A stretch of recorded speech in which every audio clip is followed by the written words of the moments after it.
Yo, what's up, guys? Welcome to another video. Today I'm gonna be using Obsidia. So, as you've already seen from the very well constructed intro, this is going to be a very hard match where I'm gonna have a really bad start, but then it gets better. And we have a very questionable team because there is a God Rome for some weird reason, and the God Rome wasn't even the God Rome wasn't even fucking, you call it, in my lane. They cleared mid, then went to BBC TXP for some weird reason. And yeah, this was a mistake on my part. I did not think the Roma would be here this early on, just camping in the bush, especially especially with Hanabi. I used regen and Harley flame shot to cancel it. This was just a series of very unfortunate events, and then yeah, I was boxed in here. Really, nothing I could do. So it was a really bad start. Meanwhile, you have the mage and the Roma. Well, two mages, Zushin and God, going to gank Asora for whatever the fuck that's worth. And Hanabi got a nice fat lead because she got some of the turret gold. So yeah, I'm gonna like sink into oblivion for now, and then I'll pop up and give some comments later on in the video where necessary. But for now, just enjoy the video, share it to your friends who want to play marksman well. Show them the power of comebacks and the power of Obsidia, and like the video and subscribe and comment and everything. And yeah, you just enjoy the video.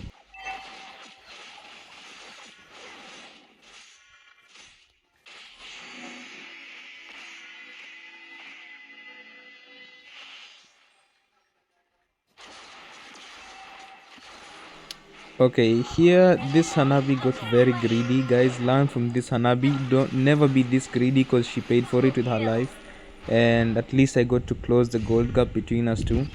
But yeah, luckily I was playing duo. Me and Fredrin were playing duo, and he also noticed that the Hanabi was out of position. So you have to notice these things and punish it.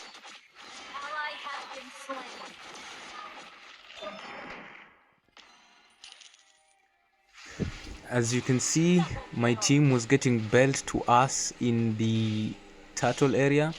Double kill for the Sora, and the Zushin, a killing spree for the Sora. So I was left with Hanabi here.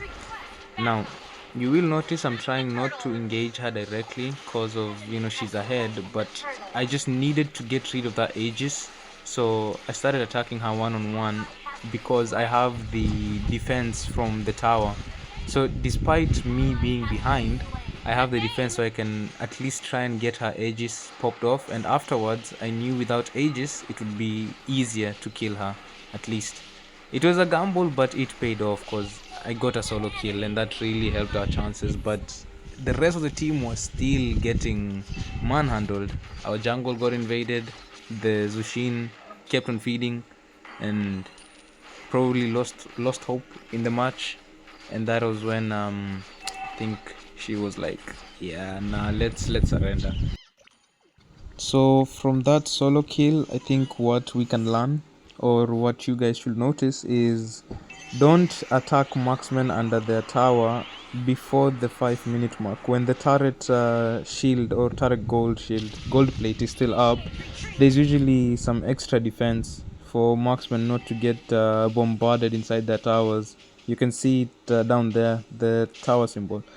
Unless you guys are ganking like 4 or 3 people under the tower, you shouldn't go under a tower for a side laner when the tower gold shield is still up, because yeah, there's extra defense. So now I want you to notice here, despite my jungler going forward and engaging onto the Hanabi and Red Ring, I didn't follow him directly. It's because I saw the Camilla. If I'd gone behind him, I would have been in a really bad position. So I was being wary of Camilla's ult, and you can see that she used it. I had to dodge it. So what you can take from that, I guess, is that not all fights are worth taking, and not all engages are worth following up on, especially if you are a damage dealer. You're supposed to prioritize your safety first. I saw that if I followed him, I wouldn't be safe because of the Camilla coming from behind us, and I was like, you know what, fuck that nigga, I'ma choose life. I don't want to die. So yeah, before following up on an engage and following up on a fight, assess whether you're going to be safe and if the fight is worth taking in the first place. And don't mind if the Roma makes a 5 month set and you don't follow up, and then he's like, why the fuck are you not following up? Just don't mind them. If you think that the fight was not worth taking, then you do you. Remember when I was talking about this god Rome being useless? Because tell me what he's doing here. Like, the guy is just here to clear my waves, and he's supposed to be a Roma. I don't even know why you're using god Rome in the first place. But yeah, I kept spamming initiate retreat because they're doing nothing in the lane. They're wasting time. Top lane is being taken, and there's 4 people in one lane, and we can't even dive the Hanabi. Ignore this very kind helping of my teammate with some advice, because I just got a bit annoyed at why the hell these guys were here for no reason.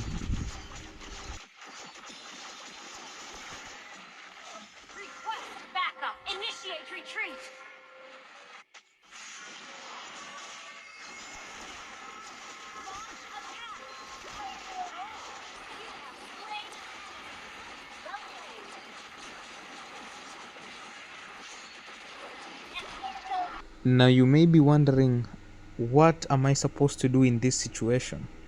Well, this is where the limit testing of heroes comes into play, because the more you play a hero, the more you understand the hero's strengths, weaknesses, and what they're able to do and what they can't pull off. I have played Obsidia long enough to know that against the YSS, I can kill. Against the Hanabi, I can kill. But when it comes to the two of them together at the same time, that's not possible. So, best course of action is to flicker away. But also, flickering away does not guarantee my safety, because I can flicker away and they'd still chase me and kill me, especially YSS, because he has a dash. Now, what's the best way of getting him while staying away from the Hanabi? Ulting him, because with Obsidia's ult you can, I guess, maneuver around, and you can also prevent him from dashing. So I didn't really think about all this while I was playing, but I just knew for a fact I had to get this YSS off my back, because he's the only one who could chase me after I flickered, because he has a dash. So I ulted him and hoped for the best, and luckily I had enough damage despite him being higher level and having more gold.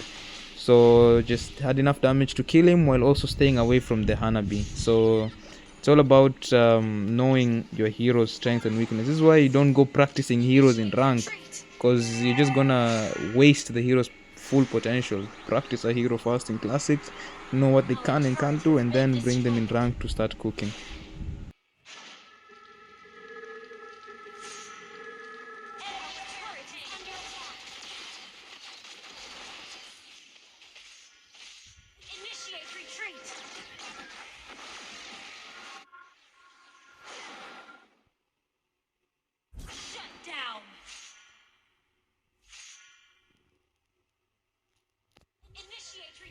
Understood. The enemy has slain the turtle. Your team destroyed a turret.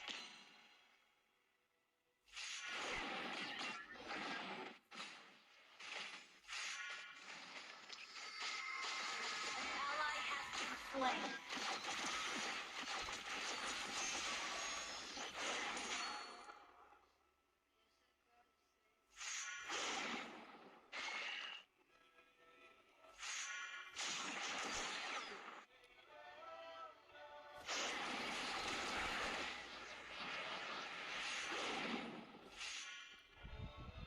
Initiate retreat.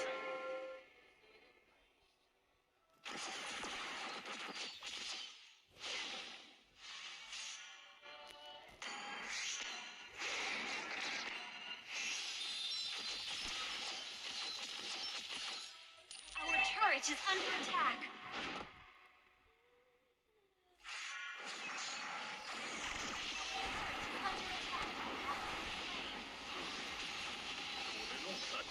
Our turret is unstoppable. Superb tanking. That was amazing. Your turret is under attack. An enemy has been slain.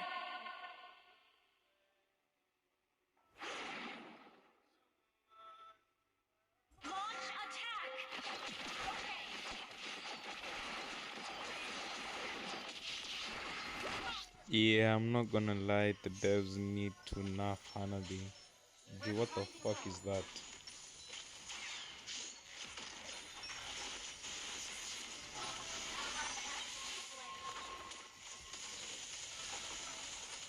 Your team destroyed the turret. Ally has been slain.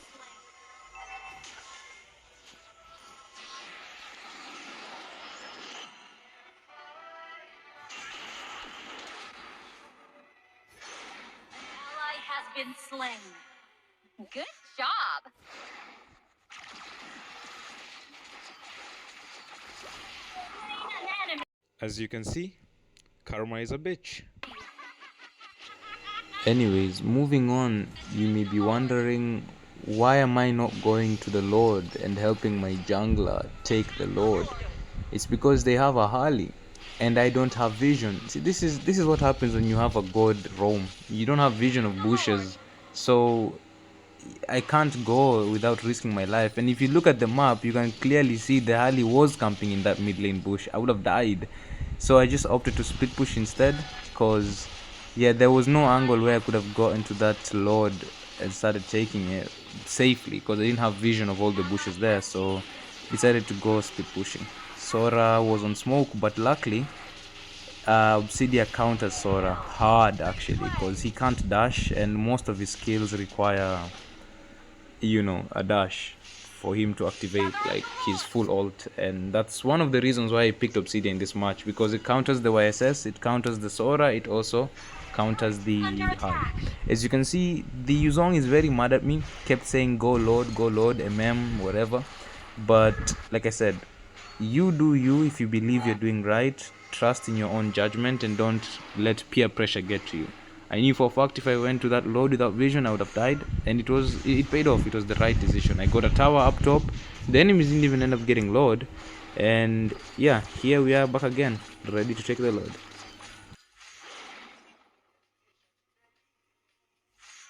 Your team destroyed a turret. It's so funny because when I picked Obsidia to counter the Harley and the other heroes in the enemy team, this was the exact kind of situation I picked Obsidia for. Also, another thing to take from this situation is always look at the map, because I saw exactly where and which angle Harley was coming from before he popped up on my screen, before I could see him on my screen. So I knew to go away from that area and start aiming my ult early on in anticipation. An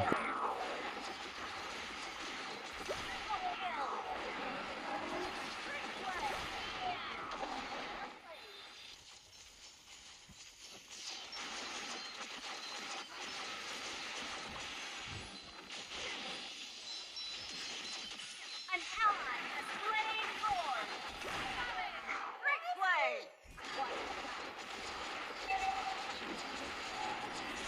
Your team destroyed a turret.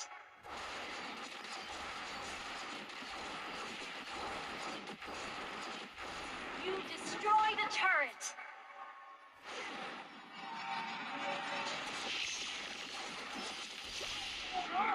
Legendary. Well played.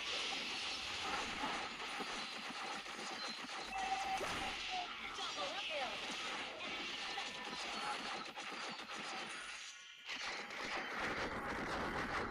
One final tip, although I'm sure a lot of you know this, but this is just, you know, for the beginners.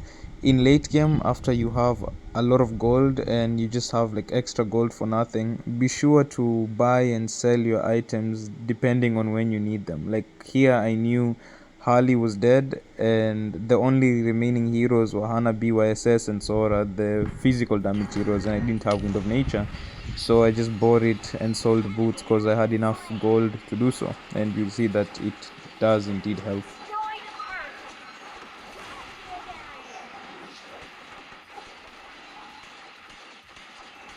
Ally has double kill.